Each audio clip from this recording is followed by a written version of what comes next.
Llegué al hospital para ver a mi hija en cuidados intensivos, y de repente una enfermera me agarró del brazo y me escondió en un almacén. SHH. Confía en mí y mira. Me quedé paralizada, con el corazón latiéndome a 1000 por hora. Un minuto después, lo que sucedió me heló la sangre. Antes de continuar, suscríbanse al canal y díganos en los comentarios dónde nos escuchaban. El teléfono rompió la oscuridad como un ladrillo contra el cristal.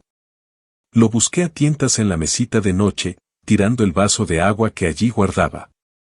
La pantalla brillaba con una luz blanca e intensa, desconocida.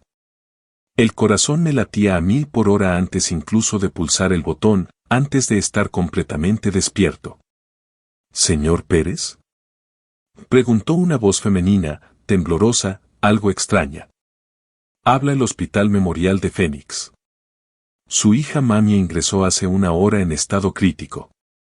Tienes que venir inmediatamente. Esas palabras me taladraron el pecho. Me incorporé, con las sábanas enredadas en mis piernas. ¿Qué ha pasado? ¿Qué tipo de accidente? Accidente de coche, heridos graves. Por favor, venga ahora. Se cortó la comunicación. Me quedé mirando el teléfono. Había algo en esa voz. Tenía un ritmo, como si estuviera leyendo un guión. Pero el terror nubla la lógica. Me quité las sábanas de un tirón y agarré la ropa de ayer de la silla. Mis manos no respondían a los botones de la camisa. Estado crítico. La frase no dejaba de resonar en mi mente. Afuera, Phoenix yacía en silencio bajo un cielo que apenas comenzaba a clarear en los confines. Las farolas lo bañaban todo de un naranja intenso. Arranqué el coche y me incorporé a la carretera vacía. Tenía la mandíbula tan tensa que me dolían los dientes. 20 minutos hasta el hospital. Quizá menos si apurara el paso. El volante estaba resbaladizo bajo mis manos. Me salté un semáforo en amarillo en Thomas Road, sin dudarlo. Esto aún no era duelo. Era algo más frío, más cortante. 30 años como juez federal me habían enseñado a compartimentar, a pensar con claridad bajo presión. Pero esta era mi hija. ¿Cuándo la había visto por última vez? Hace 3 días. Bajó mientras yo preparaba el café. Evitó mirarme a los ojos cuando me preguntó si podía prestarles dinero para la compra. $200. Loser ni siquiera se molestó en bajar. Le extendí el cheque y la vi guardarlo en su bolsillo sin darme las gracias. Antes de eso, 18 meses atrás, $15,000 por una oportunidad de negocio que nunca se concretó. El año pasado, $8,000 para el tratamiento médico de Loser que no dio resultados visibles.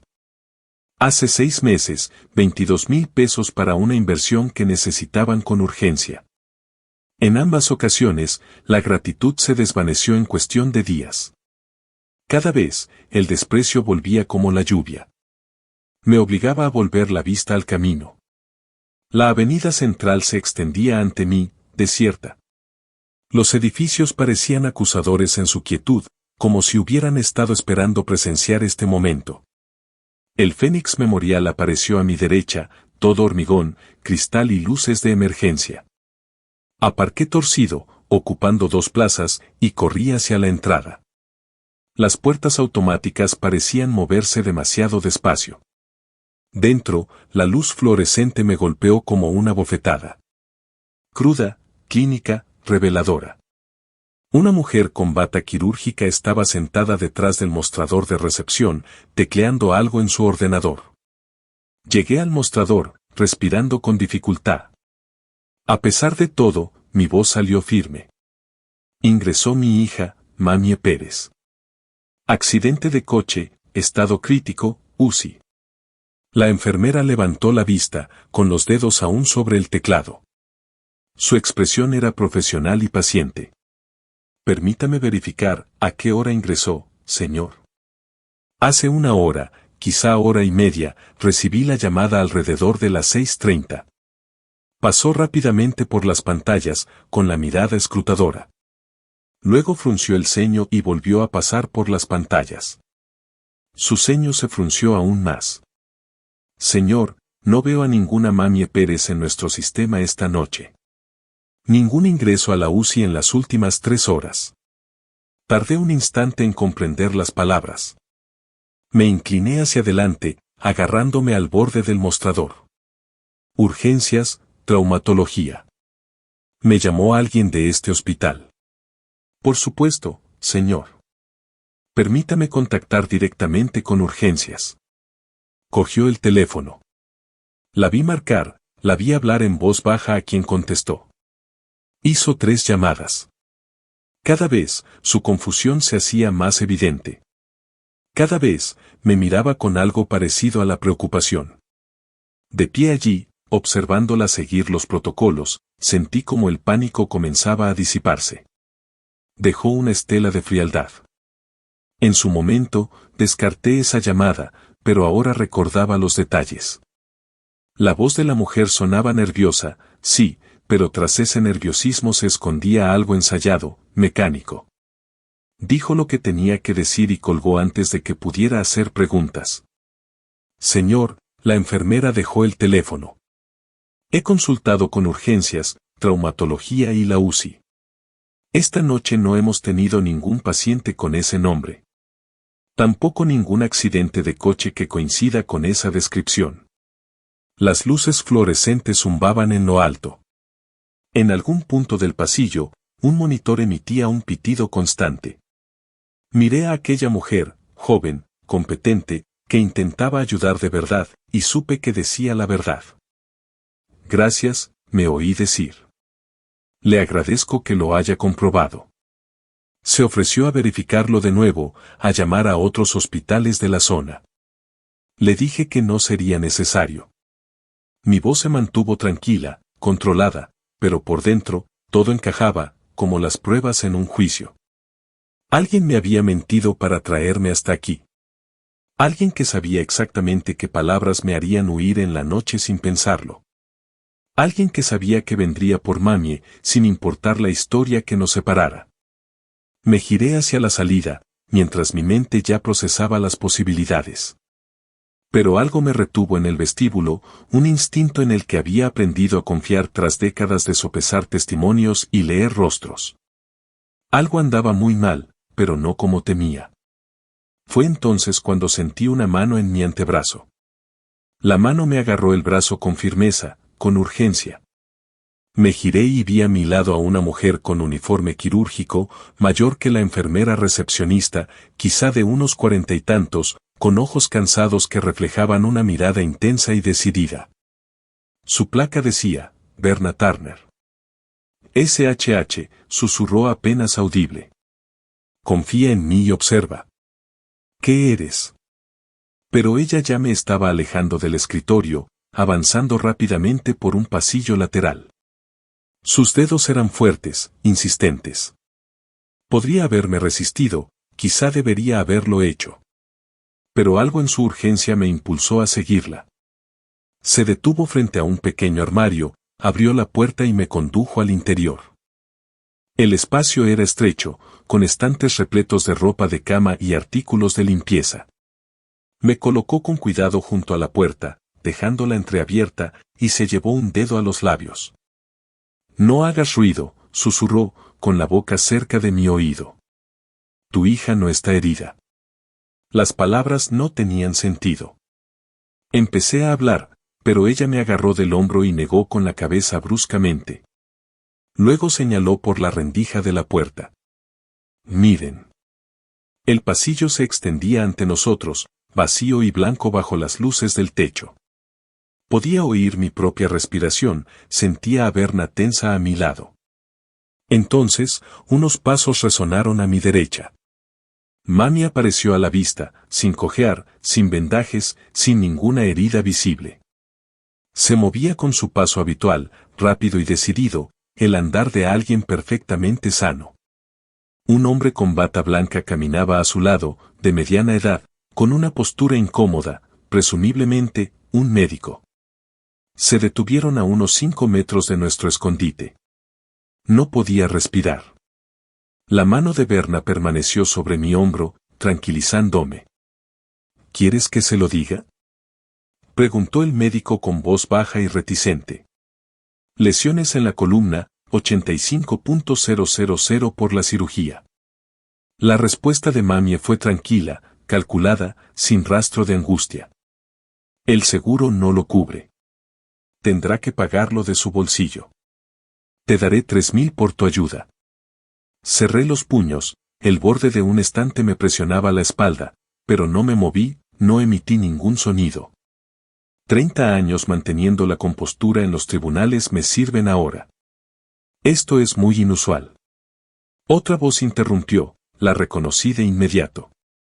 Lucer apareció por una puerta, con una sonrisa visible incluso desde esta distancia, esa expresión de autosuficiencia que había visto en mi mesa del desayuno durante los últimos 2 años. El viejo lo daría todo por salvar a su hijita. De hecho, se rió. Confía en nosotros, es bueno para esto. El médico se removió incómodo, pero asintió.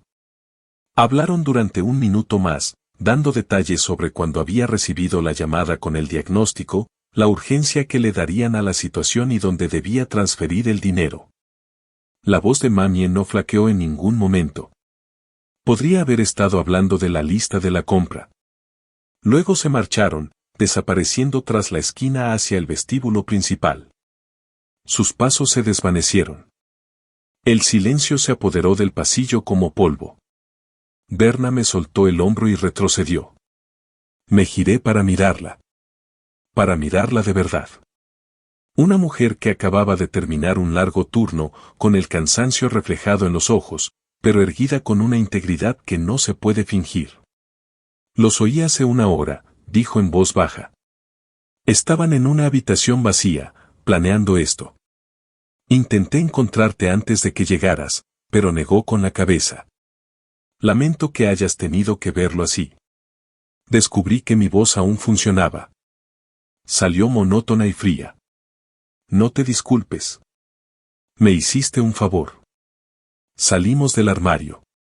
El pasillo estaba vacío, solo una luz cruda, un olor a desinfectante y el pitido lejano de los monitores. Le extendí la mano. Ella me la estrechó. ¿Estaría dispuesta a testificar sobre lo que oyó?, pregunté. Si llega el caso, me miró a los ojos. Sí, sin dudarlo. Le di las gracias y le pedí sus datos de contacto. Me los escribió en un papel que sacó del bolsillo. Letra clara y legible, trazos firmes. Luego caminé hacia la salida, midiendo cada paso, sin prisas, sin huir, simplemente moviéndome con determinación. El estacionamiento estaba más iluminado ahora, el amanecer teñía de rosa y dorado las montañas al este de la ciudad. Encontré mi auto donde lo había dejado, aparcado sobre las líneas pintadas. Entré y cerré las puertas. Entonces me permití un instante, mis manos se aferraron al volante, con los nudillos blancos, respirando con dificultad. La rabia se sentía física, como algo vivo que intentaba salir a zarpazos de mi pecho. Dejé que subiera, que alcanzara su punto máximo, luego la obligué a bajar, la metí en una caja y cerré la tapa. La emoción era inútil. La emoción te volvía descuidado. Me quedé allí sentado mientras el sol seguía subiendo, tiñendo el capó de mi coche de tonos cobrizos. Mi hija, mi única hija, acababa de intentar extorsionarme con $85.000 mediante una falsa emergencia médica. Lucer, ese parásito que se había instalado en mi casa como si fuera suya, no solo era cómplice, sino que lo disfrutaba enormemente. Me creían débil, viejo, presa fácil. Se equivocaron. 30 años como juez federal me habían enseñado muchas cosas, a leer a la gente, a construir un caso sólido, a dictar sentencia con precisión y, sobre todo, que la mejor venganza no es precipitada ni inmediata. Es frío, metódico y devastador. Arranqué el coche. El motor giró suave y silenciosamente. Tenía trabajo que hacer, planes que concretar, pero primero necesitaba ir a casa. Esperarían que volviera presa del pánico, desesperada, ansiosa por saber de las lesiones de mami y abrir la chequera. ¿Qué esperen? Que crean que su trampa funcionó. Salí del estacionamiento y me dirigí al este, conduciendo con precaución y respetando todos los límites de velocidad. El tráfico matutino comenzaba a intensificarse. Phoenix despertaba a mi alrededor, ajena a todo. La gente iba al trabajo, a las cafeterías, a hacer los recados típicos de un sábado. Mi sábado iba a ser de todo menos típico. Tenía una hija a la que arruinar. Al día siguiente, conduje de vuelta al Phoenix Memorial. El tráfico matutino avanzaba con lentitud por la avenida central. Aprovechaba el tiempo en los semáforos para practicar por el retrovisor, padre preocupado, anciano confundido, desesperado por ayudar. Las expresiones se sentían extrañas en mi rostro. Nada de eso era real. Todo era necesario. Aparqué en el mismo estacionamiento donde el pánico me había llevado 30 horas antes. Esta vez, mis manos estaban firmes sobre el volante. El día anterior lo había pasado en mi estudio pensando, planeando, dejando que el shock se transformara en algo útil. Ahora llegaba el momento de la verdad. El doctor Graham esperaba en una sala de consultas cerca de la UCI. De mediana edad, con canas en las sienes, el típico rostro profesional e inexpresivo que se olvida a los 5 minutos de conocerlo. Me indicó una silla y me senté, inclinándome hacia adelante como quien busca un atisbo de esperanza. Colocó unas placas en una mesa de luz, supuestamente, resonancias magnéticas de la columna vertebral de Mamie. Las estudié con detenimiento. 30 años revisando casos de negligencia médica me habían enseñado a reconocer un verdadero traumatismo raquimedular. Eran imágenes genéricas, del tipo que usan los estudiantes de medicina para practicar. La resolución era errónea. Los marcadores anatómicos no coincidían. Señor Pérez, dijo Graham con tono solemne. Su hija sufre una compresión medular grave en C5, C6. Sin intervención quirúrgica inmediata, corre el riesgo de sufrir parálisis permanente. Parpadeé lentamente, fingiendo confusión en mi rostro. Pero, ¿cómo ocurrió el accidente? El impacto provocó un desplazamiento vertebral. Lo dijo con tranquilidad, con demasiada seguridad. Tenemos que operar en 72 horas. El costo es de 85,000 pesos. Las clasificaciones de seguros excluyen esto como estabilización electiva. Dejé que mis manos temblaran ligeramente mientras me aferraba a los reposabrazos. 85, es todo lo que he ahorrado. La expresión de Graham permaneció neutral, pero lo noté. Un fugaz destello de satisfacción en sus ojos. Estaba calculando su comisión. Me condujo por el pasillo hasta la habitación de Mamie. Ella estaba recostada sobre almohadas, con un collarín completamente mal colocado para cualquier lesión cervical real. Su rostro reflejaba un valiente sufrimiento, pero vi lo que no podía ocultar, el brillo de la anticipación, la leve curvatura de sus labios cuando creía que no la observaba. ¿Papá? Su voz salió débil, tensa. No te preocupes por el dinero, estaré bien. Me acerqué a su cama y le tomé la mano. Ella se estremeció levemente, involuntariamente, antes de aceptarla. El aparato ortopédico mantenía su cabeza en un ángulo que pretendía hacerla parecer vulnerable. La disposición de las almohadas era por comodidad, no por necesidad médica. Todo era puro teatro. No hables así, dije, dejando que se me quebrara la voz. Eres mi hija. Por supuesto que encontraré el dinero. Sus ojos brillaban. Esta vez sí que son lágrimas de verdad, me di cuenta. No de miedo ni de dolor, sino de emoción. No quiero que lo sacrifiques todo por mí. Las palabras me dejaron un sabor amargo en la boca. Eres todo lo que me queda. La puerta se abrió y Lucer entró con expresión preocupada. Me puso una mano en el hombro, pesada, posesiva. Luché contra el impulso de apartarla. Jessie, podemos resolver esto. Su tono era comprensivo, pero sus ojos calculaban el desembolso. Tiene usted capital en la casa, ¿verdad? ¿Un préstamo con garantía hipotecaria podría cubrirlo? Un préstamo, interrumpí, con la voz cargada de incertidumbre. A mi edad, ¿los pagos? Una medida temporal. Lucer apretó un poco más el puño. En cuanto mami se recupere, volverá a trabajar. Te ayudaremos a pagarlo.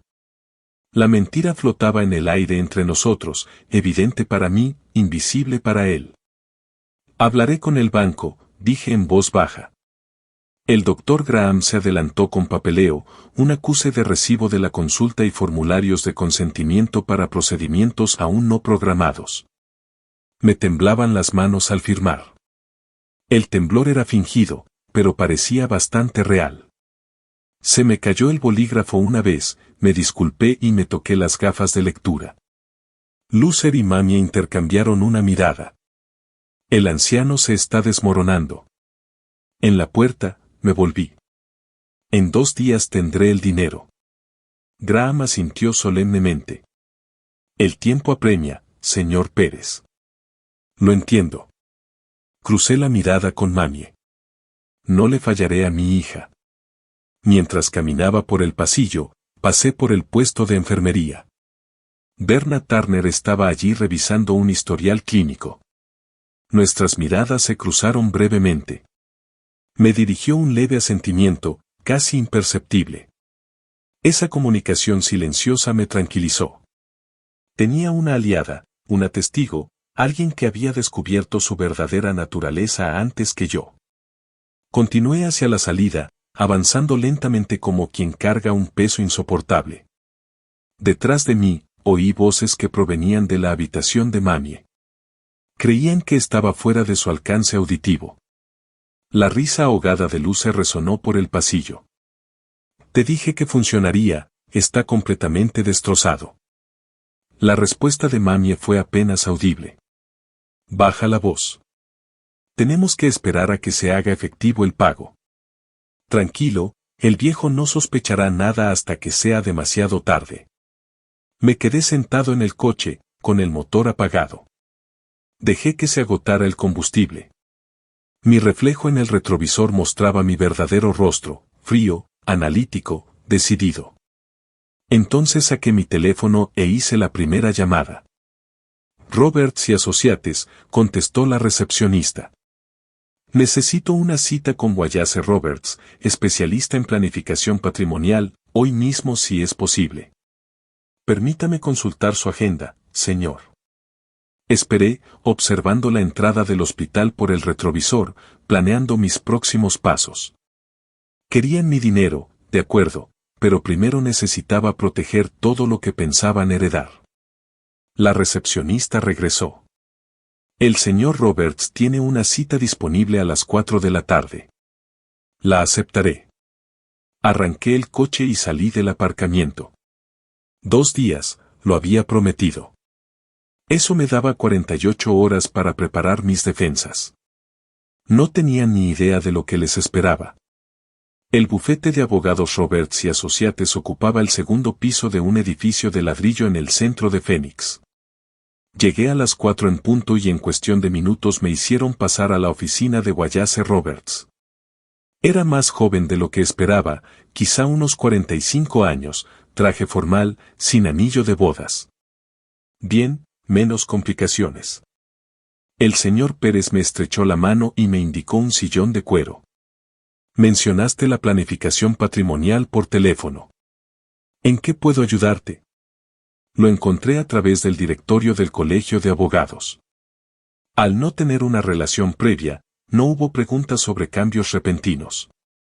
Necesito modificar mi testamento de inmediato. Roberts ni se inmutó. Los abogados especializados en sucesiones rara vez preguntan por qué. Por supuesto. ¿Tiene a mano su testamento actual? Saqué el documento de mi maletín. Lo revisó con rapidez y eficacia. Su expresión permaneció impasible, pero lo vi anotando las cifras. Casa valorada en $580.000. Ahorros, $240.000. Diversas inversiones. Todo está actualmente destinado a mi hija, Mamie. ¿Y qué cambios piensa realizar? La casa se destina al Fondo de Asistencia Judicial para Veteranos. Es una organización benéfica registrada que apoya a personal judicial jubilado. Verifiqué la legitimidad de la organización esa misma mañana. Mi hija recibe $50,000, nada más. La pluma de Robert se detuvo un instante antes de seguir escribiendo. Hay que reconocer que no preguntó. Simplemente asintió. Redactaré la revisión. Si quieres, podemos hacer que la firmen testigos y la presentemos hoy mismo en la oficina del registro de la propiedad del condado. A mí me gustaría. Trabajó durante 90 minutos mientras yo esperaba, revisando el texto y comprobando los códigos de designación benéfica. Cuando me presentó el documento final, cada cláusula era precisa y legalmente impecable. Lo leí 2 veces antes de firmarlo. 2 asistentes legales fueron testigos. Roberts prometió presentar el documento el mismo día. Explicó que el testamento original seguirá vigente hasta que éste se registre correctamente. Eso debería ocurrir antes del cierre. Le extendí un cheque por $1,800, menos de lo que esperaba. Desde el bufete de abogados, conduje hasta mi banco. No la sucursal principal donde había sido mi cliente durante 30 años. Eso levantaría sospechas. Una sucursal más pequeña al otro lado de la ciudad, donde nadie me conocía ni sabía nada de mis costumbres. Quisiera abrir una nueva cuenta de ahorros, le dije a la gerente, y transferir fondos de mi cuenta actual en la sucursal principal. Consultó mi información y, al ver el saldo, su expresión se tornó cuidadosamente profesional. ¿Cuánto desea transferir, señor Pérez? $150,000. Procesó la transacción sin decir nada. La nueva cuenta apareció en el sistema, invisible para cualquiera que consultara mi cuenta principal. Esa cuenta ahora mostraba algo más de $90,000, suficiente para cubrir la cirugía falsa con un pequeño margen. Si revisaban mi saldo, y sospechaba que lo harían, verían el dinero disponible, pero no mi patrimonio total. Recibirás una confirmación por correo en un plazo de 5 días hábiles, dijo la gerente. Le di las gracias y me fui. Una parada más. La agencia de investigación privada tenía una oficina en un complejo comercial cerca del aeropuerto. Discreta, profesional y con licencia estatal. La investigadora que me recibió tenía unos 50 años, el pelo canoso recogido y unos ojos que, curtidos por la experiencia, ya no se sorprendían de nada. ¿Qué tipo de información busca, señor Pérez? Antecedentes de Lucer Roberts, historial laboral, actividades financieras, cualquier cosa que sea de dominio público. Mantuve un tono cuidadosamente neutral. Es mi yerno. Estoy considerando un acuerdo para una empresa familiar y necesito realizar la debida diligencia. Una mentira plausible. No lo cuestionó. Puedo entregarle un informe completo en una semana. La tarifa estándar es de $2,500. Le pagué el anticipo en efectivo. Me dio un recibo en su tarjeta. Llamaré cuando el informe esté listo. De camino a casa, sentí que todo encajaba. Testamento revisado y archivado. Bienes protegidos y ocultos. Se está llevando a cabo una investigación. Creían que estaban buscando a un anciano indefenso. No tenían ni idea de que se habían topado con algo completamente distinto. Los siguientes 5 días se hicieron eternos. Me quedé en casa casi todo el tiempo, fingiendo angustia. Mamie llamó 2 veces preguntando por el dinero. Le dije que estaba en ello, que el banco necesitaba documentación. Mi voz tembló, como era de esperar. Le encantó la idea. Al 6º día, el investigador llamó. Su informe está listo, señor Pérez. ¿Desea recogerlo o prefiere que se lo envíe por correo? Pasaré a recogerlo. El informe tenía 40 páginas, meticulosamente documentado. Lo leí en mi estudio esa misma noche, Cada página confirmaba mis sospechas y revelaba horrores que jamás había imaginado. Loser Roberts llevaba 4 años sin un empleo legítimo. Sus ingresos provenían esporádicamente de fuentes en línea, principalmente de sitios de apuestas. Los registros del casino mostraban pérdidas por un total de $45,000 en 3 años. El periodo coincidía perfectamente con el dinero que yo les había dado. Cada oportunidad de negocio, cada tratamiento médico, cada inversión se había ido directamente a las mesas de blackjack y a las apuestas deportivas. Había más. Cargos por fraude en Nevada, desestimados por tecnicismos, una orden de alejamiento de una exnovia, un patrón de manipulación financiera que se remontaba a una década, $45,000. Dinero que les había dado creyendo que ayudaría a mami a construir algo, a ahorrar algo, a mejorar algo, todo perdido, dilapidado en el juego mientras Loser sonreía con suficiencia y mami pedía más. Y ahora querían $85,000 más. Guardé el informe en mi caja fuerte, junto a mi Nuevo Testamento y los extractos bancarios. Todo estaba en orden, la casa protegida, la mayor parte de mis ahorros a salvo, las pruebas documentadas y Berna Turner lista para testificar. Los hallazgos de los investigadores se mantuvieron intactos. Creían que me estaban tomando el pelo. No tenían ni idea de que las reglas del juego habían cambiado. Al día siguiente, regresaría a ese hospital con su dinero y comenzaría la cuenta regresiva hacia su ruina. Una semana después, estaba en mi habitación con el cheque de caja en la mano, $85,000. El papel se sentía más pesado de lo normal, cargado de significado. La fotografié desde 3 ángulos, comprobante de pago, prueba de fraude, y luego la guardé en el bolsillo de mi chaqueta. El espejo mostraba exactamente lo que quería que vieran, la camisa arrugada, la barba sin afeitar, el cansancio reflejado en las ojeras. Había practicado esta imagen, calculado cada detalle. La actuación tenía que ser impecable. El Phoenix Memorial lucía igual que aquella primera mañana de pánico, pero ahora entré por esas puertas de forma distinta. Pasos medidos, hombros ligeramente encorvados, un hombre cargando un peso imposible. La doctora Graham esperaba en la habitación de Mamie. Ella aún llevaba ese ridículo collarín, mal colocado para cualquier lesión real. Sus ojos me siguieron al entrar y lo vi, el destello de anticipación que no pudo reprimir del todo.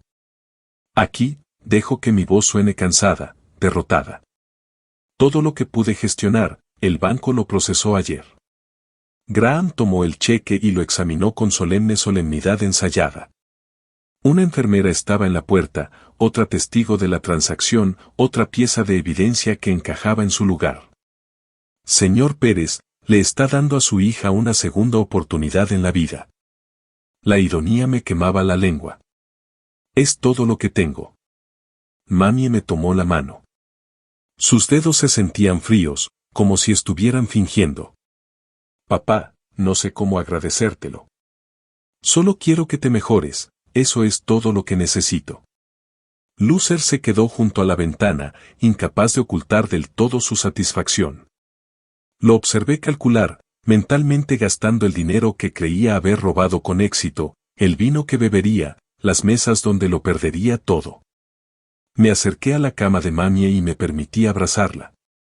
Se puso rígida en mis brazos, incómoda con el afecto físico genuino, incluso cuando fingía gratitud. Por encima de su hombro, vi la expresión de Loser, que ya trataba la casa como suya, que ya planeaba cómo gastar lo que creía que pronto sería suyo. Me reuní con mi abogado la semana pasada, dije, como si se me acabara de ocurrir. Actualicé mi testamento, quería asegurarme de que estés protegida, Mamie. La casa, los ahorros, todo será tuyo cuando yo ya no esté. Su respuesta fue demasiado precipitada. Papá, no hables así. Estarás aquí muchos años. Pero sus ojos brillaban. Loser dio un paso al frente, con una elegancia natural. Aún así, es inteligente tener las cosas en orden, demuestra que te importa la familia. familia, la palabra me sabía a veneno. La familia lo es todo. Graham me aseguró que la cirugía se realizaría en 3 días. Me llamaría para darme novedades. Asentí, haciéndome el padre exhausto, y me fui. De camino al coche, sabía que el cheque se ingresaría enseguida. Cuando la investigación por fraude finalmente concluyó, el rastro de pruebas estaría completo. 2 días después, Graham llamó con una noticia maravillosa: la hinchazón había disminuido drásticamente. Al final, no fue necesaria la cirugía. Y menos mal, dije, con un tono de alivio en la voz. Así que, el hospital tramitará el reembolso de los 85.000 mediante los ajustes del seguro. Mentió con total naturalidad. Un procedimiento complejo, pero al final se descubrirá la mayor parte. Otra mentira que documentar, otro clavo en su ataúd colectivo. Ya veo, mientras mami esté bien. Esa noche, regresaron a mi casa. Mami se movía sin ninguna señal de lesión, el collarín se había quedado en la habitación del hospital. Prepararon la cena, algo inusual, un gesto de generosidad calculada. El estofado inundó la cocina con aromas de tiempos mejores, tiempos en que la familia significaba algo más que depredadores al acecho de sus presas. Papá, siéntate, dijo mami, con un optimismo desbordante. Estamos preparando tu vino favorito. No tenías que molestarte. Loser sirvió vino sin preguntar, botellas caras de mi armario. Después de todo lo que hiciste por nosotros, es lo menos que podemos hacer. Los vi moverse por mi cocina como si fuera suya. Mami reacomodó un poco los muebles, pequeñas marcas territoriales. Loser abrió los cajones, revisando el contenido, haciendo inventario, ya planeando la venta de la herencia. Me alegro de que estés a salvo, mami. Me abrazó y susurró gracias por salvarle la vida. La mentira nos envolvió a ambos, asfixiándonos. Corté el abrazo, representando mi papel, contando las horas hasta que revelaran sus verdaderas intenciones. Esa noche, permanecí inmóvil en mi habitación. La pared que compartía con la habitación de invitados era delgada, a propósito, cuando elegí qué habitación ocuparían. Mi teléfono descansaba sobre la mesita de noche, con la aplicación de grabación funcionando en silencio. Sus voces se oían con claridad. Ni siquiera intentaban susurrar. 85.000, así sin más. La emoción de Loser se sentía a través del panel de yeso. Cuando el anciano fallezca, heredaremos todo. La casa vale, ¿qué? 580, más los ahorros. Aunque podrían pasar años. La voz de mami denotaba preocupación. Está sano para su edad. Así que aceleremos las cosas. El tono de Loser cambió, se volvió más sombrío.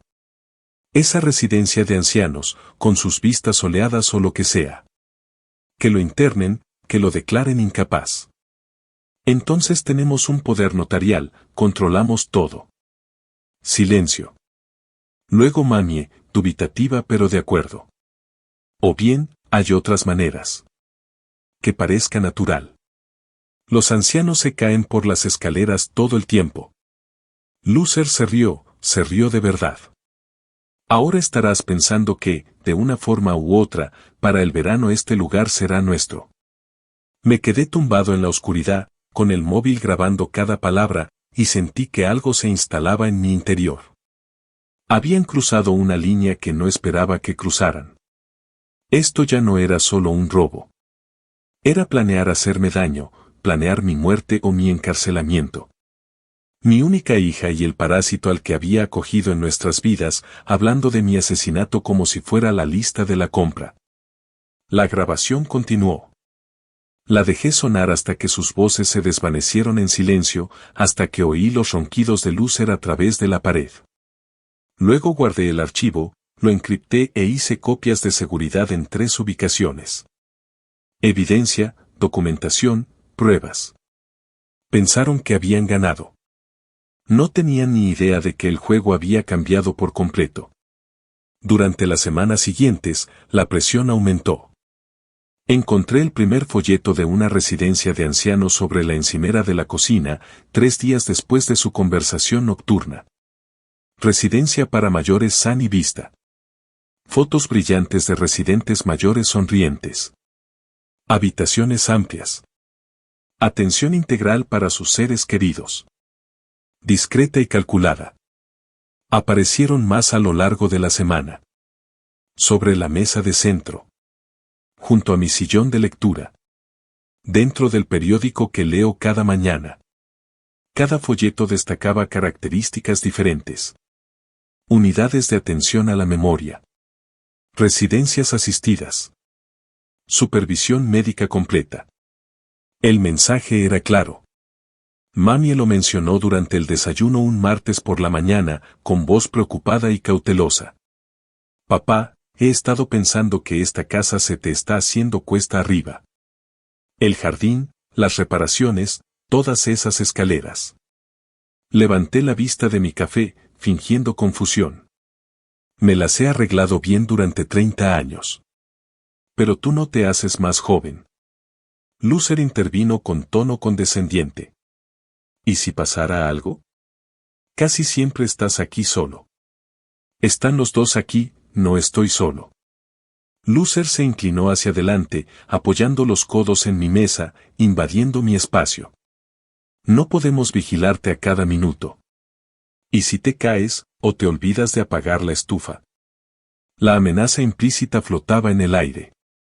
Dejé que mis manos temblaran ligeramente alrededor de la taza de café. Últimamente no me he sentido bien. ¿Podemos hablar de esto en otro momento? Sus miradas se cruzaron al otro lado de la mesa. Entre ellos hubo una expresión de satisfacción. El viejo se está desmoronando. Claro que sí, papá. Mami se inclinó y me dio una palmadita en la mano. Solo queremos lo mejor para ti. Esa tarde, mientras ellos estaban fuera, Lucer en donde fingía trabajar y Mami haciendo recados, me reuní con el investigador privado en una cafetería del centro. Un lugar distinto, lejos de su vigilancia. Deslizó una carpeta sobre la mesa, más gruesa que el primer informe. Su yerno está en serios problemas, dijo en voz baja. $18,000 a un corredor de apuestas llamado Rodrigo Sánchez. Deudas de juego no reguladas. El plazo vence a finales de mayo. Le eché un vistazo a la documentación. Mensajes de texto, registros de apuestas, comunicaciones cada vez más amenazantes. ¿Qué tan grave es esto? Los mensajes de texto mencionaban consecuencias. Esta gente no recurre a los tribunales, hizo una pausa. Y hay más. Tu hija intentó obtener un poder notarial sobre tus cuentas bancarias hace 2 semanas. El café se me enfrió en las manos. El banco se dio cuenta. Te llamaron para verificarlo. Cuando lo negaste, marcaron la cuenta. Tengo copias de los documentos falsificados. Ella los presentó, mi firma, perfectamente duplicada. Formularios que le habrían dado a Mami el control absoluto de mis finanzas. Ella firmó como testigo. Lucer lo certificó ante notario, utilizando credenciales que no poseía. La situación se está agravando, dijo el investigador. Sea lo que sea que estés planeando, hazlo pronto. Le pagué otros 500, tomé la carpeta y conduje hasta casa. En mi estudio, añadí estos documentos a mi creciente colección. Las pruebas ahora llenan 2 archivadores acordeón. Fraude hospitalario, deudas de juego, poder notarial falsificado, amenazas grabadas. Cada pieza estaba cuidadosamente etiquetada, fechada y con referencias cruzadas. Pero aún no estaba listo para actuar. Necesitaba que se comprometieran por completo, para eliminar cualquier posibilidad de retractación. Así que opté por la negación. En el desayuno, preguntaba qué día era. Mami, ¿qué día es hoy? Martes, papá, 8 de abril. El martes, pensé, me quedaría callada, con la confusión reflejada en mi rostro. No importa. Las miradas que intercambiaron estaban cargadas de satisfacción. Lucer apenas pudo disimularlo. Últimamente pareces más olvidadizo, Jesse. Quizás sea buena idea que te hagas un chequeo. El chequeo médico. Mami lo había programado sin mi consentimiento. Cita en el Centro de Evaluación para Adultos Mayores el jueves a las 10. Una evaluación diagnóstica, había dicho. Primer paso para determinar mi competencia. Me negué amablemente, mostrándome débil en lugar de desafiante. Lo pensaré. Su frustración se reflejaba en su preocupación. Papá, tienes que tomarte en serio tu salud. Iré, lo prometo. No tenía ninguna intención de ir. Esa evaluación sería real, realizada por profesionales médicos de verdad. Mi actuación no resistiría un análisis profesional. Lucer se volvió más agresivo conforme avanzaba abril. Cada momento de olvido fingido, dejar mi cartera a la vista y luego buscarla, preguntarme si había almorzado cuando sabían que sí, era recibido con creciente desprecio. Esto ya es ridículo. Apenas pudo controlar su ira. Ni siquiera recuerdas dónde pusiste la cartera. Lo siento.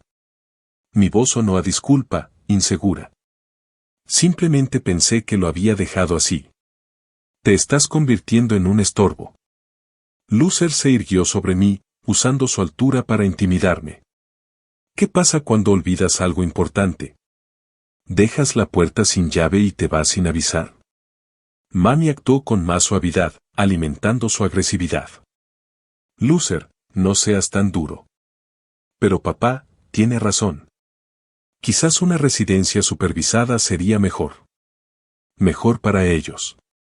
Un centro donde estaría aislada, medicada, despojada de mi autonomía, donde podrían ocurrir accidentes sin testigos, donde las muertes serían esperadas, algo común. Una noche, sentada en mi escritorio, organizaba los archivos de pruebas en mi computadora, carpeta dentro de carpeta, cada una claramente etiquetada. Fraude hospitalario, deudas de juego, falsificación, amenazas, registros financieros, todo respaldado, encriptado y almacenado de forma segura. El plazo para pagarle a la casa de apuestas de Lucer vencía en 6 semanas. El tiempo se les agotaba y la desesperación los volvía imprudentes. Lo había visto miles de veces en los juzgados. Criminales que, tras haber sido cautelosos, de repente cometían errores fatales porque la presión los obligaba a actuar. Solo necesitaba mantener la farsa un poco más, dejar que creyeran que estaban ganando, dejar que se comprometieran con acciones irreversibles. La trampa aún no estaba preparada, pero casi. Llegó mediados de abril con cielos despejados en Arizona y el peso de las decisiones tomadas. Conduje hasta la oficina de Wallace Roberts con una carpeta de cuero que contenía meses de documentación. Cada prueba estaba organizada como un resumen del caso. Declaraciones de testigos, registros financieros, grabaciones transcritas. 30 años como juez me enseñaron que la preparación gana juicios, no la pasión. Wallace me recibió en su sala de conferencias, con el café ya servido. Le presenté la documentación metódicamente. Él revisó cada documento, tomando notas y, de vez en cuando, levantando la vista con preguntas. Fraude médico, conspiración, diagnóstico falso para obtener beneficios económicos. Intervino el informe del investigador privado. ¿Y tiene algún testigo dispuesto a declarar bajo juramento? Berna Turner estará aquí en menos de 1 hora. Leyó su declaración escrita y luego me miró con un gesto que rozaba el respeto. Con estas pruebas, podemos presentar denuncias tanto civiles como penales. El banco debería congelar todas las transacciones de inmediato.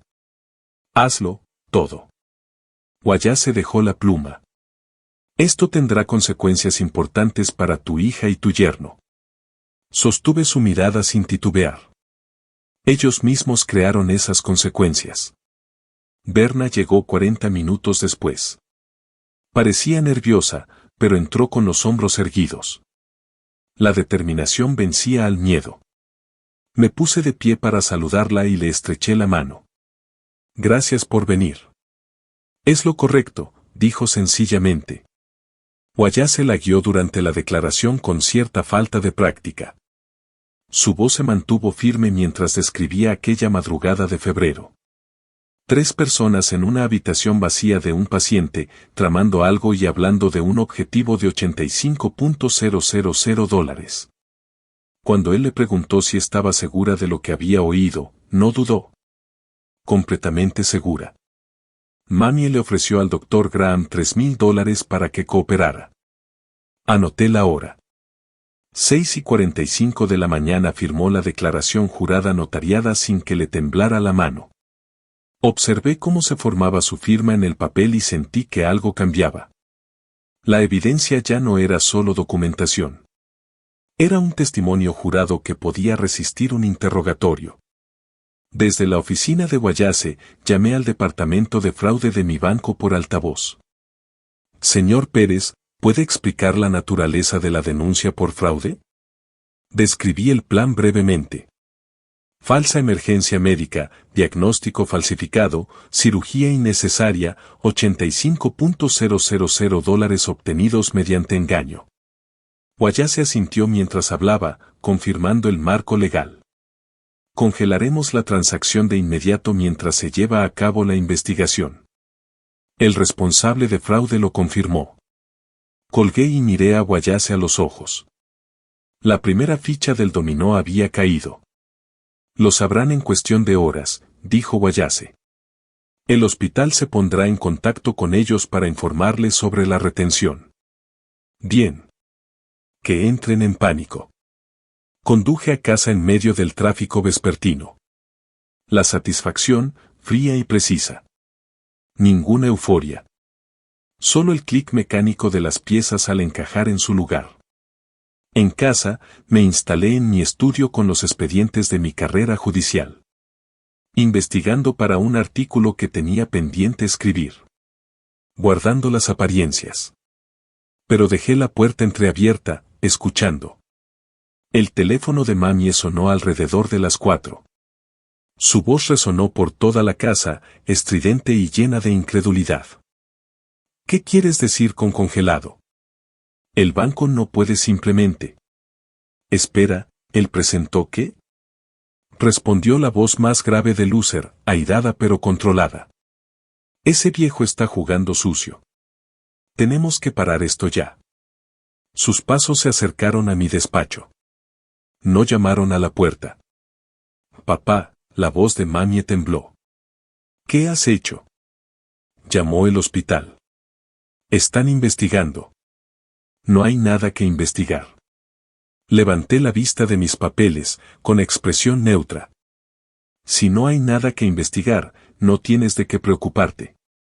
Lucer se acercó. Su altura pretendía intimidar. ¿Presentaste denuncias contra tu propia hija? ¿Qué clase de padre eres? ¿El que reconoce el fraude cuando lo ve? Su rostro se ensombreció. Estás cometiendo un grave error, viejo. Dejé la pluma con cuidado y lo miré a los ojos. El tribunal determinará la verdad, no tú. Mami intentó llorar. Nunca me amaste. De eso se trata todo esto. ¿Quieres castigarme por qué? La interrumpí con voz fría y directa. Te lo di todo, dinero cuando me lo pediste, un hogar cuando lo necesitabas, confianza cuando no la merecías. Esto es cruel. Estás siendo cruel. No, estoy siendo justo. Lucer dio un paso al frente de nuevo. Su agresividad apenas se contenía. ¿Te crees muy listo presentando quejas y jugando a ser abogado? Te vas a arrepentir. ¿Me estás amenazando? Porque a mi abogado le interesaría mucho oír hablar de amenazas. Retrocedió un poco, reconsiderando. No estoy amenazando con nada. Estoy exponiendo los hechos. El hecho es que conspiraste para estafarme con $85,000. Todo lo demás son habladurías. Se marcharon sin decir una palabra más. Los oí en su habitación, voces elevadas, acusaciones, el pánico invadiéndose. El Dr. Graham había llamado a mami antes. Guayase me informó después. El médico estaba furioso por la retención del pago y amenazaba con revelar todo el acuerdo si no le pagaban. Estaban atrapados entre sus exigencias y la investigación, justo donde los necesitaba. Esa misma noche, mi teléfono vibró con un mensaje del investigador privado. Nuevas amenazas del corredor de apuestas, mención de daño físico, plazo del sujeto, 30 de mayo, está desesperado. Se lo reenvié a Guayase con la nota, documenta esto. Luego me senté en mi estudio, con la casa finalmente en silencio, y añadí el texto a mis archivos de pruebas. Loser tenía 6 semanas para conseguir $18,000, 6 semanas sin dinero, sin perspectivas y con crecientes problemas legales. La desesperación enloquece a la gente. Lo había visto 1000 veces. Contaba con ello. 6 semanas transcurrieron con metódica precisión. Guayase llamó un martes por la mañana a finales de mayo, con una satisfacción en la voz que rara vez se permitía. El tribunal falló a su favor. La licencia médica del Dr. Graham está suspendida mientras se lleva a cabo la investigación penal. Phoenix Memorial me devolvió los $85,000 más $15,000 de penalización. El dinero debería estar en su cuenta en 3 días. Le di las gracias, colgué y me senté a la mesa de la cocina a tomar café. Me devolvieron los $100,000, mi propiedad está a salvo y el sistema funciona a la perfección. Desde la puerta de la cocina, vi a Mami y Loser en la sala. No habían dejado de hablar por teléfono desde el veredicto, con voz baja y urgente. Faltaban 8 días para que Loser entregara su casa de apuestas. No tenían dinero, ni perspectivas, y con cargos penales pendientes. Llevaba semanas viendo cómo se desmoronaban, discusiones que se prolongaban hasta pasada la medianoche, Loser desapareciendo durante horas y volviendo con las manos vacías, Mami llorando en la habitación de invitados. Dándose cuenta de que esta vez su padre no la rescataría. Esa tarde, sonó mi teléfono. Era Linda Chen, la notaria a quien le había pedido que gestionara el título de propiedad en marzo. Señor Pérez, alguien acaba de intentar realizar una venta de propiedad utilizando su información. Afirmó ser usted y tenía documentos que demostraban la transferencia de su casa. Apreté el teléfono con fuerza. ¿Qué le dijo? Que, según sus instrucciones de marzo, usted debe presentarse personalmente en cualquier transacción inmobiliaria. Le pedí que se identificara. Se puso nervioso y se fue rápidamente.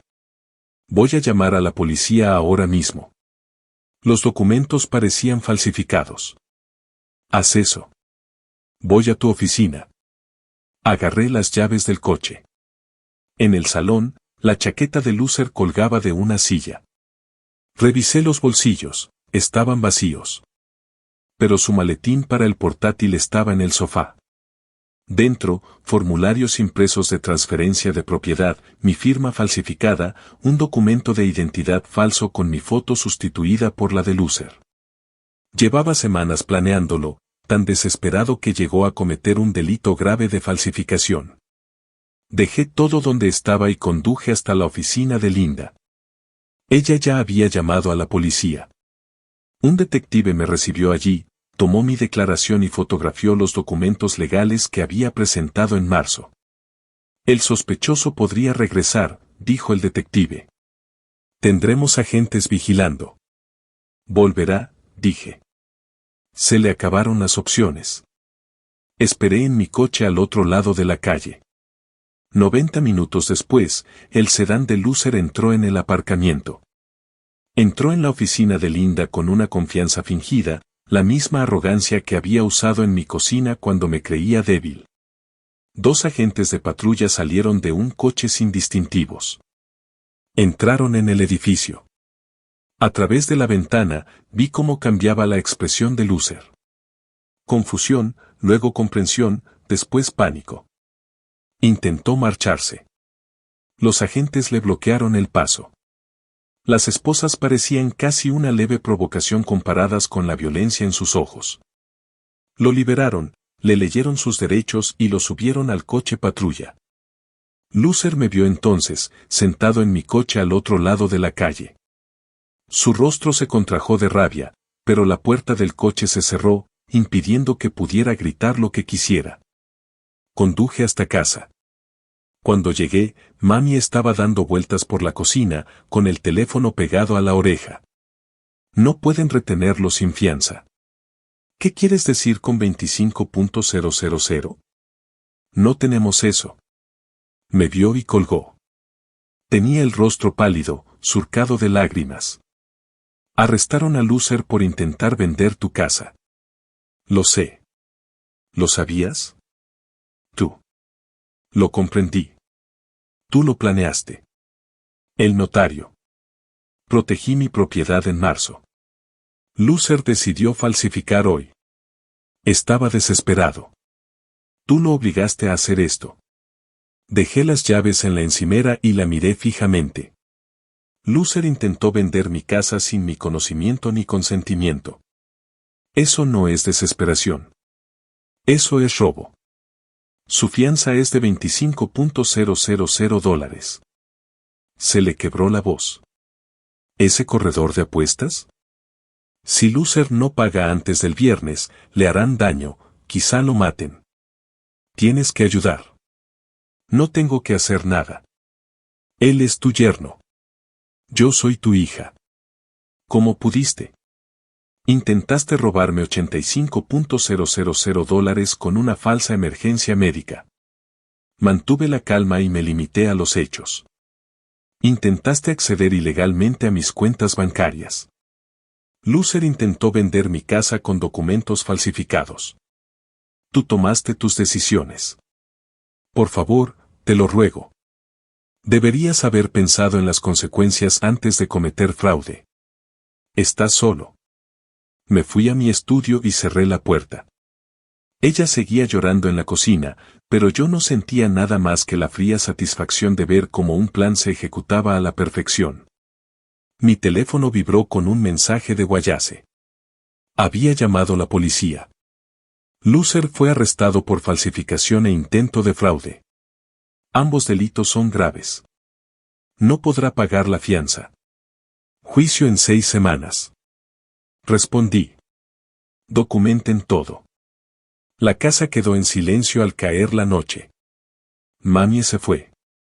¿A dónde? No lo sabía ni me importaba.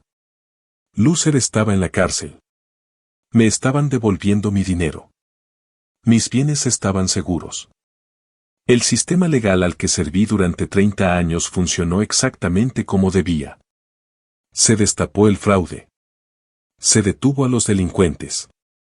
Las pruebas fueron debidamente documentadas y presentadas. Se hizo justicia correctamente. No sentí ningún triunfo. Ninguna alegría. Solo la precisa satisfacción de ver las consecuencias calculadas con exactitud matemática. Habían intentado tomarme por tonto.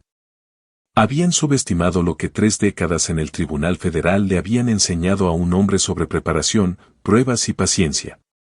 Ese error les costaría todo. 2 semanas después, llegó la notificación de que Lucer había pagado la fianza. Consulté los registros públicos en línea de la compañía de fianzas. El nombre de Mamie figuraba como garante. Tras algunas averiguaciones a través de los canales a los que aún tenía acceso, descubrí que había pedido prestados los $25.000 a un prestamista abusivo con un interés anual del 22%. El primer pago ascendería a casi $500 mensuales. Estaban ahogados en deudas que no podían pagar. Lucer regresó a casa un martes por la tarde. Lo observé desde la ventana de mi estudio mientras salía del coche de Mamie. Tenía los hombros caídos y se movía con cuidado, con deliberación. Había perdido su arrogancia. El desprecio se había desvanecido. Parecía lo que era, un hombre que se enfrentaba a 3 años de prisión por falsificación y fraude. No vino a mi despacho, no intentó hablar, justificarse ni manipularme, simplemente desapareció en la habitación de invitados y allí se quedó. Lo oí por teléfono más tarde esa noche, su voz era baja y urgente, suplicándole algo a alguien. Las palabras no importaban. La desesperación tiene un sonido universal. A los pocos días, comenzaron las llamadas de cobro. La deuda de juego de Loser vencía el 30 de mayo, y la casa de apuestas la había vendido a una agencia de cobro legítima. Si bien era técnicamente legal, en la práctica resultaba brutal, las llamadas llegaban cada hora, mañana, tarde y noche. Las cartas llegaban a diario, cada una más amenazante que la anterior. $18,000, con cargos y recargos que se acumulaban como el interés compuesto de una pesadilla. Oía Loser discutir con los cobradores a través de las finas paredes. Lo devolveré, solo necesito tiempo. Estoy lidiando con problemas legales. No puedo acceder a los fondos ahora mismo. Cada excusa era más débil que la anterior, cada promesa más vacía. Entre el préstamo para la fianza y la deuda de juego, debían $43,000 sin ninguna posibilidad de pagarlos. El trabajo de mami en la consulta médica le reportaba quizás $35,000 anuales. Loser no tenía ingresos legítimos. Estaban en la ruina, y yo lo observaba desde la orilla. Una tarde, a principios de junio, mami llamó a la puerta de mi estudio. El golpe fue suave, dubitativo, tan distinto de la seguridad con la que solía entrar sin preguntar. Había estado esperando esta conversación desde el momento en que arrestaron a Loser. Entró cuando le hice una seña, cerró la puerta tras de sí con un silencio cauteloso y se sentó en la silla frente a mi escritorio, la misma disposición que yo solía usar en mi despacho cuando atendía casos. Tenía los ojos rojos e hinchados de tanto llorar. Sus manos se retorcían en su regazo, como si escurriera una toalla invisible. De algún modo, parecía más pequeña de lo que la recordaba. Papá, su voz se quebró al pronunciar la única sílaba. Necesito contarte todo, lo del hospital. Fue todo una farsa. La lesión, la cirugía, el dinero. Lo planeé con Loser y ese médico. Lo sé, dijo ella, mirándolo con sorpresa. Abrió la boca, pero no emitió ningún sonido durante varios segundos. ¿Lo sabías? Entonces, ¿por qué lo sabías? Necesitaba que te comprometieras por completo con tu fraude. Las pruebas requieren acciones consumadas, no solo intenciones. Un juez no condena por pensamientos, solo por hechos. Su rostro se arrugó como papel bajo el fuego. Lo siento mucho, fui estúpida, codiciosa. Loser me convenció de que necesitábamos dinero, que tú tenías tanto que no te afectaría en absoluto. Dijo que nunca lo echarías de menos. No culpes a Loser por tus decisiones. Pero, mami, tienes 38 años. Tú misma tomaste todas las decisiones. Loser no te obligó a fingir una lesión. Él no te obligó a mentirme mientras te tomaba de la mano. Esas fueron tus decisiones. Ella intentó diferentes enfoques entonces. Lágrimas, disculpas, explicaciones sobre la presión financiera, las deudas de Loser y el miedo que había sentido. Nada me conmovió. Llevaba 30 años viendo cómo los delincuentes empleaban todas las tácticas de manipulación imaginables. Los reconocía todos. Las lágrimas eran sinceras, pero el remordimiento era selectivo. Lamentaba que la hubieran atrapado, no el crimen en sí. Tuviste innumerables oportunidades para ser honesto, dije con tono firme y definitivo. Cada vez que te di dinero, podrías haber mostrado gratitud en lugar de desprecio. Cada vez que viviste en mi casa, podrías haber mostrado respeto en lugar de comportarte como si tuvieras derecho a todo. En cambio, optaste por el engaño en cada paso. Cometí errores, todos cometemos errores. Las familias perdonan, tú puedes perdonarme. El perdón no borra las consecuencias. Cometiste fraude, repetidamente, contra tu propio padre. Hablaste de mi muerte como si fuera una oportunidad de negocio. Intentaste robarme mis cosas. Esto no son errores, mami. Son delitos. ¿Y qué? ¿Simplemente me vas a abandonar? ¿A tu única hija? La pregunta quedó suspendida en el aire. La dejé ahí, para que escuchara lo vacía que sonaba. Renunciaste a todo derecho a mi apoyo cuando conspiraste para robarme $85,000 con una falsa emergencia médica. Lo abandonaste aún más cuando falsificaste documentos para acceder a mis cuentas bancarias. Lo abandonaste por completo cuando tú y Lucer hablaron de internarme en una institución o provocar un accidente para que pudieras heredar más rápido. Su rostro palideció. ¿Oíste eso? Lo oí todo. Abrí el cajón de mi escritorio y saqué 2 documentos. El primero se lo deslicé hacia ella, una notificación de desalojo fechada el 5 de junio, presentada ante el condado, legalmente inatacable. Mi abogado se aseguró de que cada palabra cumpliera con la ley de arrendadores e inquilinos de Arizona. Tiene 30 días para encontrar otro alojamiento. Este aviso se encuentra registrado en el condado. Es legalmente vinculante. Lucer apareció en la puerta, atraído por la voz cada vez más alta de Mamie. Tenía el rostro demacrado y sin afeitar. ¿Nos están desalojando? ¿A su propia familia? Ustedes no son mi familia. Son unos delincuentes que, por casualidad, comparten nombre y techo conmigo temporalmente. Ese techo desaparecerá en 30 días. Las manos de Mamie temblaban mientras leía el aviso. 5 de julio, sello oficial, firma del secretario del condado, irrevocable. ¿A dónde se supone que debemos ir? No tenemos dinero, el préstamo de la fianza, las deudas de Lucer, apenas sobrevivimos. Ese es un problema que creaste con tus decisiones. Tendrás que resolverlo con tus decisiones. Saqué el segundo documento, mi testamento revisado, debidamente notariado y archivado. Ya que ambos mostraron tanto interés en mi planificación patrimonial, pensé que deberían ver el testamento vigente, fechado el 15 de marzo, 3 semanas antes de que todo esto se hiciera público. Lucer lo tomó del escritorio, lo leyó rápidamente, sus ojos escudriñando con mayor rapidez al llegar a las secciones relevantes. Su rostro se ensombreció, y las venas se le marcaron en las sienes. ¿Una organización benéfica?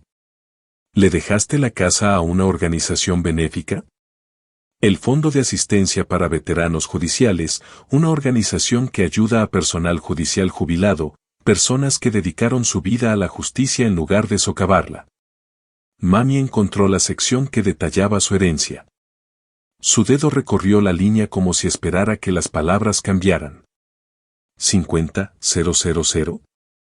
¿Eso es todo lo que me llevo? La casa vale casi 600,000, más de lo que te mereces, sinceramente.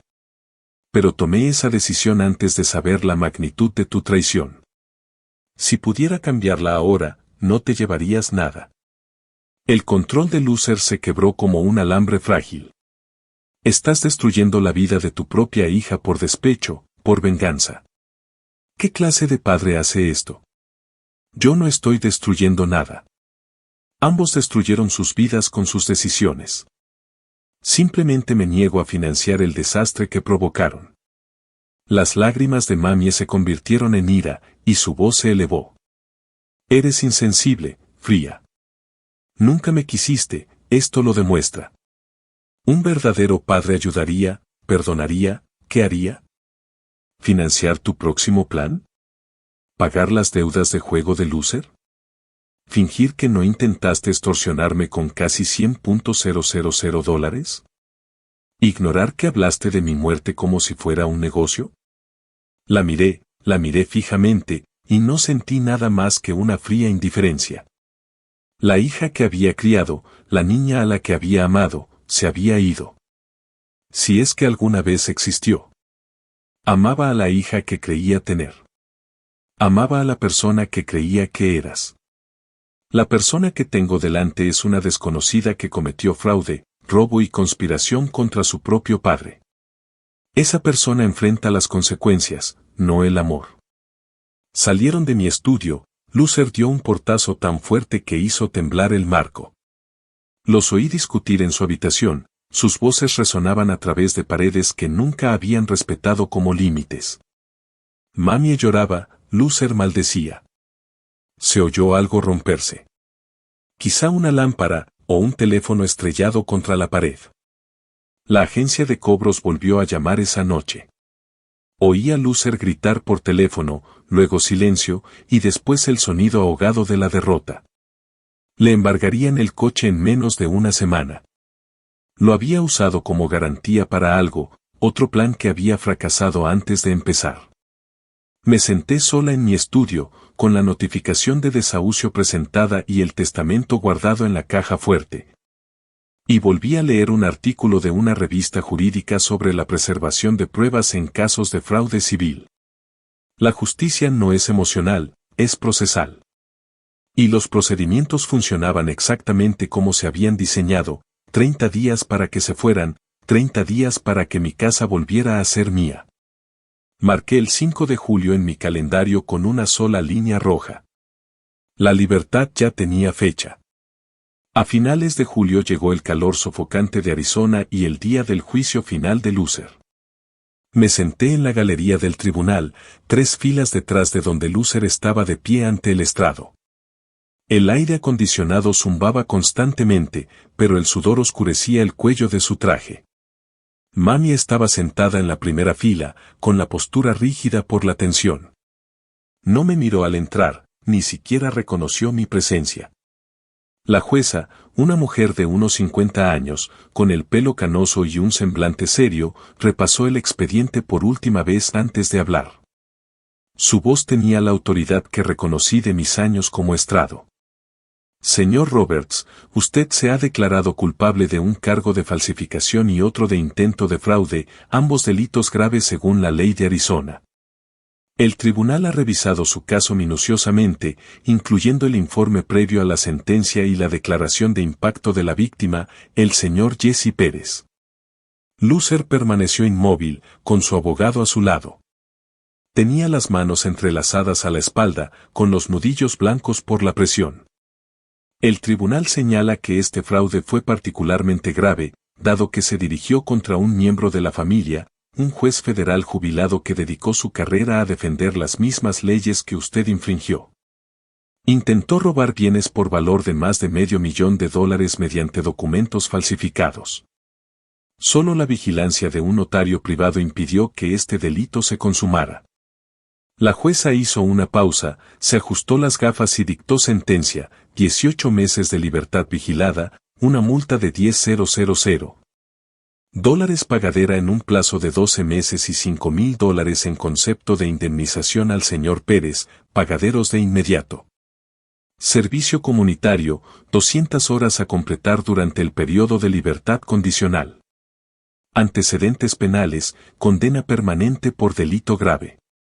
Los hombros de Loser se encogieron ligeramente, pero asintió en señal de aceptación. No tuvo que ir a prisión. El juez había mostrado clemencia, dado que carecía de antecedentes penales. Pero, en la práctica, su vida había terminado. Ningún empleador legítimo contrataría a un delincuente convicto. Su historial crediticio estaba arruinado irreparablemente. El antecedente penal lo perseguiría a todas partes. Solicitudes de empleo, de vivienda, de préstamos, una marca indeleble en tinta digital.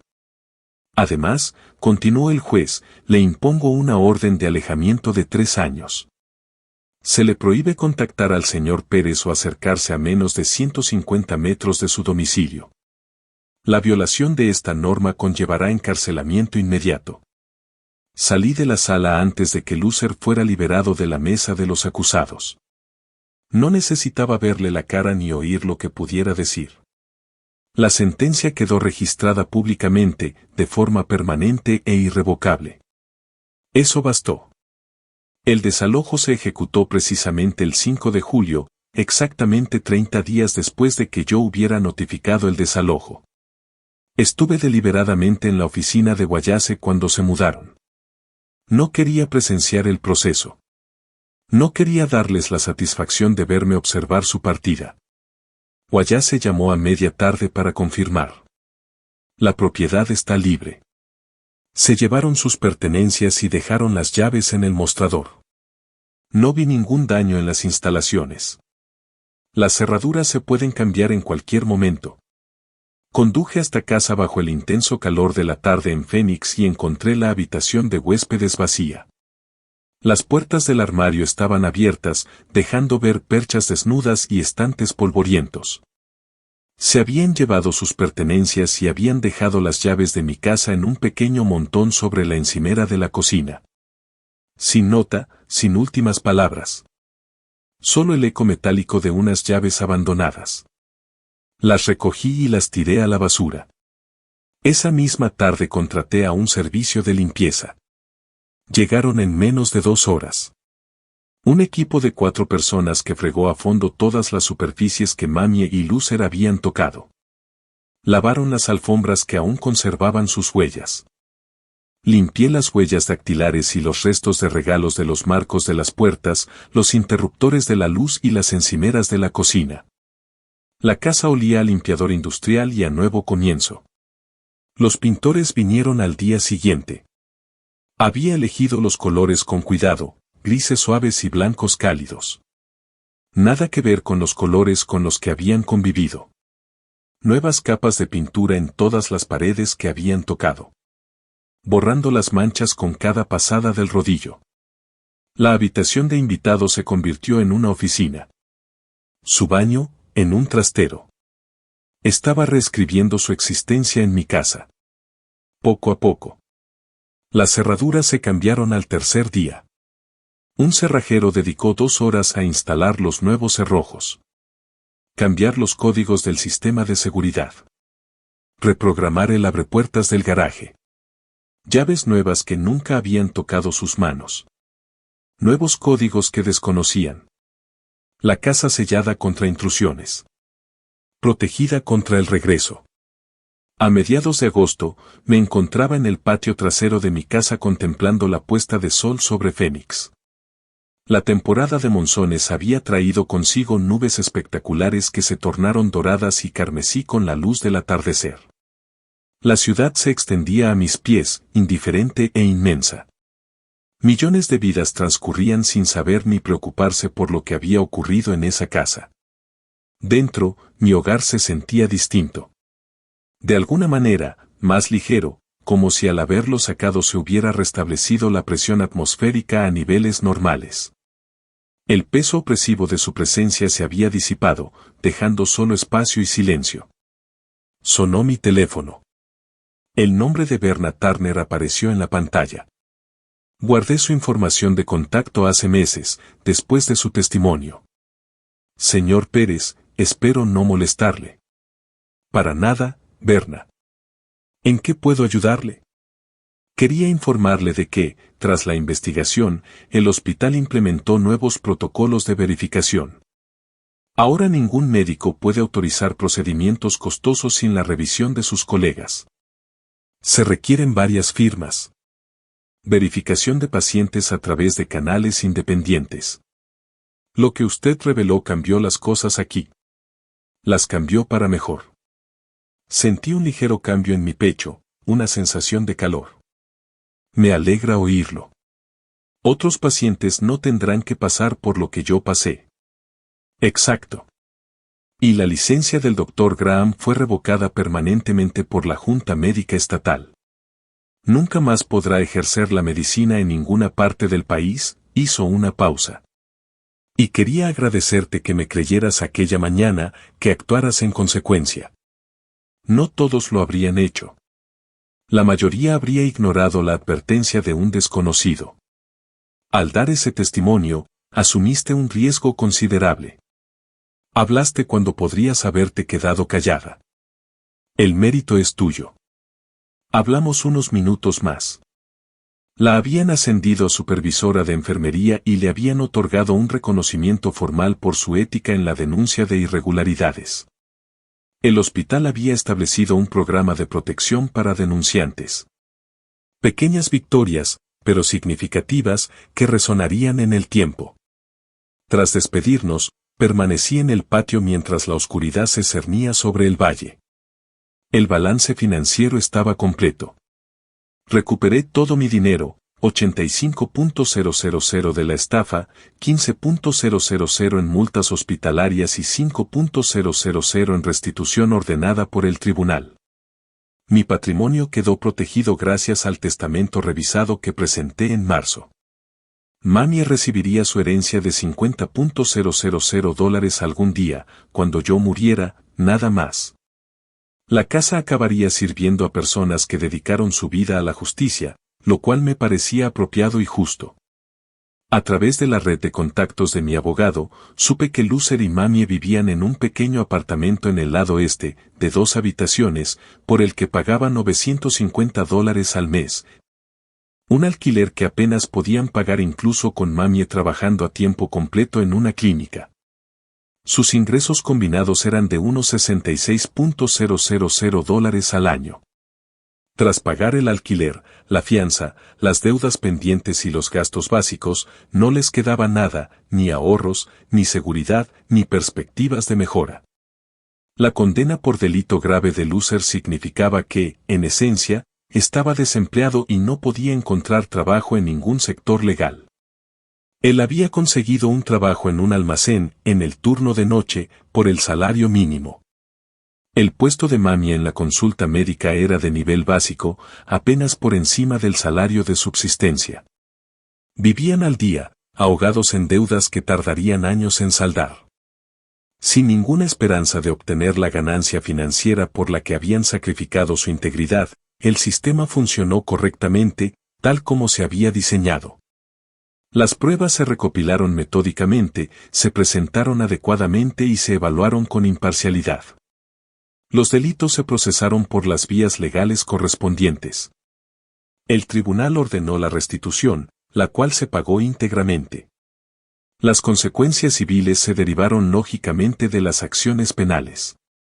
La ley funcionó porque yo sabía cómo aplicarla. Mantuve mi integridad en cada etapa, jamás infringí la ley, nunca actué con deshonor, nunca recurrí a la violencia ni a las amenazas ni a nada que pudiera comprometer mis principios. Simplemente utilicé el conocimiento que me habían brindado 3 décadas en la Judicatura Federal. Cómo documentar correctamente las pruebas, cómo construir casos irrefutables, cómo lograr que los culpables se expusieran por completo antes de llevarlos ante la justicia. Algunos dirían que orquesté su caída con precisión calculada. Yo lo veía de otra manera. Simplemente me negué a impedir las consecuencias naturales de sus propias decisiones. Ellos mismos habían tendido su trampa mediante la codicia, el engaño y el desprecio. Me aseguré de que no pudieran escapar mediante manipulación o mentiras. De pie en mi patio, mientras la última luz se desvanecía y las estrellas comenzaban a aparecer en el cielo que se oscurecía, sentí algo que no había experimentado en meses, la completa ausencia de amenaza. Nadie en mi casa conspirando contra mí mientras dormía. Nadie falsificando documentos con mi nombre fingiendo preocupación. Nadie calculando cuándo moriría para heredar lo que había construido durante toda una vida de trabajo. Solo silencio, espacio, un hogar que volvía a ser mío en todo el sentido de la palabra. Dediqué 67 años a construir una vida basada en la ley, el orden y la integridad. Mami y Lucer intentaron destruirla por dinero fácil y beneficio propio. Fracasaron porque subestimaron fundamentalmente el conocimiento que un juez tiene sobre pruebas, consecuencias y paciencia. Pensaban que era débil por ser mayor. Pensaban que era tonta por ser confiada. Pensaban que era presa fácil por amar a mi hija. Se habían equivocado en todo. La venganza que les esperaba no era dramática, ni violenta, ni inmediata.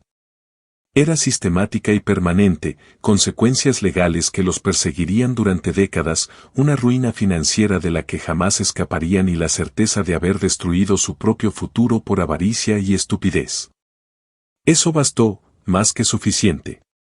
Entré, cerré la puerta con la llave nueva y me acomodé en mi sillón con un libro que llevaba tiempo queriendo leer.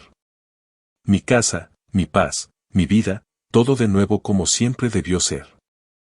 Afuera, Fénix seguía con su rutina vespertina, indiferente y eterna.